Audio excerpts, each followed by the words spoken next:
ಕರ್ನಾಟಕ ರಾಜ್ಯ ರೈತ ಸಂಘ ಪುಟ್ಟಣ್ಣಯ್ಯ ಬಣ ಶ್ರೀನಿವಾಸಪುರದಲ್ಲಿ ನೂತನ ಪದಾಧಿಕಾರಿಗಳ ಆಯ್ಕೆ ಮಾಡಲಾಯಿತು. ಈ ಸಂದರ್ಭದಲ್ಲಿ ಕೋಲಾರ ಜಿಲ್ಲಾ ಹಂಗಾಮಿ ಅಧ್ಯಕ್ಷರು ಬೇತಮಂಗಲ ಮಂಜುನಾಥ್, ಮಹಿಳಾ ಜಿಲ್ಲಾ ಅಧ್ಯಕ್ಷರು ಮಾಗುಂದಿ ರತ್ನಮ್ಮ ಹಾಗೂ ಜಿಲ್ಲಾ ರೈತ ಮುಖಂಡರು ನಿತಿನ್ ಉಪಸ್ಥಿತರಿದ್ದರು. ಶ್ರೀನಿವಾಸಪುರ ತಾಲೂಕು ಅಧ್ಯಕ್ಷರಾಗಿ ಶ್ರೀನಿವಾಸ್, ಗೌರವ ಅಧ್ಯಕ್ಷರಾಗಿ ರವಿಕುಮಾರ್, ಉಪಾಧ್ಯಕ್ಷರು ನಾರಾಯಣಸ್ವಾಮಿ, ಪ್ರಧಾನ ಕಾರ್ಯದರ್ಶಿ ನಾಗರಾಜ್ ಜಿ, ಕಾರ್ಯದರ್ಶಿ ಲಕ್ಷ್ಮೀಪತಿ, ಸಂಘಟನಾ ಸಂಚಾಲಕರು ರಾಜೇಂದ್ರ, ಪ್ರಕಾಶ್ ಖಜಾಂಚಿ, ರಾಮಕೃಷ್ಣಪ್ಪ, ಸಹ ಕಾರ್ಯದರ್ಶಿ ಶಂಕರ, ಸಲಹೆಗಾರರು ಯಲ್ಲಪ್ಪ, ಆಯ್ಕೆ ಆದವರು ಹಾಗೂ ಸದಸ್ಯರು Narendra, Subramani, Chinnappa, Narayanaswamy, Devaraj, Srinivas, Sinappa, Venkataraj, Gopalakrishna, Ambareesh, Kalyankumar, Shankara B, V Shankara, BS Ravikumara, Gangappa, Venkateppa, Ramesh, Rajendra ಮುಂತಾದವರು ಭಾಗವಹಿಸಿದ್ದರು.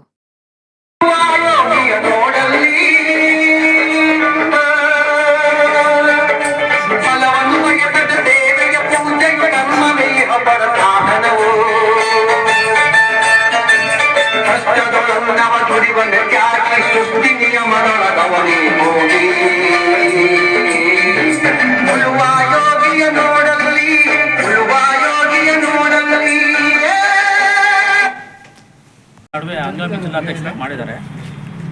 ಇವಾಗ ವಿಷಯ ಏನಂದರೆ, ಪ್ರತಿಯೊಂದು ತಾಲೂಕಲ್ಲೂ ಇವಾಗ ಕಮಿಟಿಗಳು ಮಾಡಬೇಕು ಅಂತ ರಾಜ್ಯ ಕಮಿಟಿಯವರು ಹೇಳಿದ್ದಾರೆ. ಆದ್ದರಿಂದ ಇವಾಗ ಪ್ರತಿಯೊಂದು ತಾಲೂಕಲ್ಲೂ ಈ ಥರ ಹೊಸ ತಾಲೂಕು ಕಮಿಟಿಗಳನ್ನು ನೇಮಕ ಮಾಡ್ತಾಯಿದ್ದೀವಿ. ಇನ್ನು ಮುಂದೆನೂ ಫಸ್ಟು ಇದೇ ಮಾಡ್ತಾರೆ, ಶ್ರೀನಿವಾಸಪುರದಿಂದ ಸ್ಟಾರ್ಟ್ ಮಾಡಿದ್ದೀವಿ. ಮಿಕ್ಕಿದ ಎಲ್ಲ ತಾಲೂಕುಗಳನ್ನು ಒಂದು 2-3 ತಿಂಗಳಲ್ಲಿ ಮುಗಿಸ್ಬಿಡ್ತೀವಿ. ಇಲ್ಲಿಗೆ ಏನು ಕೊಡ್ತಾಯಿದ್ದೀವಿ ಅಂದರೆ, ಇಲ್ಲಿ ಪುಟ್ಟಣ್ಣಯ್ಯ ಬಣ ಫಸ್ಟ್ ಇತ್ತು, ಆದರೆ ಇಲ್ಲಿ ಸ್ಪಂದಿಸ್ತಕ್ಕಂಥ ವ್ಯಕ್ತಿಗಳು ಕಮ್ಮಿ ಇದ್ದರು.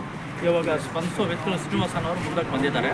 ಆದ್ದರಿಂದ ಇವಾಗ ಏನು ಮಾಡ್ತಾಯಿದ್ವಿ ಅಂದರೆ, ಶ್ರೀನಿವಾಸನವರು ತಾಲೂಕು ಅಧ್ಯಕ್ಷರನ್ನಾಗಿ ಮಾಡಿ ಇಲ್ಲಿ ಮುಂದೆ ಆವರಿಸ್ಬೇಕು ಅಂತ ಇದು ಮಾಡಿದ್ವಿ.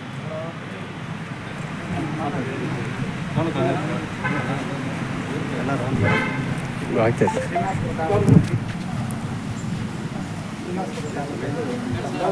ಕರ್ನಾಟಕ ರಾಜ್ಯ ರೈತ ಸಂಘ ಅಂತ ಅನ್ನೋದು ಇರಲಿಲ್ಲ. ಫಸ್ಟ್ ನಮ್ಮ ಮಂಜುನಾಥವರು ಮಾಡಬೇಕಂತ ಹೇಳಿದ್ರು. ಹೀಗಾಗಿ ನೂತನ ಕಮಿಟಿಯನ್ನು ನಾವು ಪ್ರಾರಂಭ ಮಾಡ್ತಾಯಿದ್ವಿ.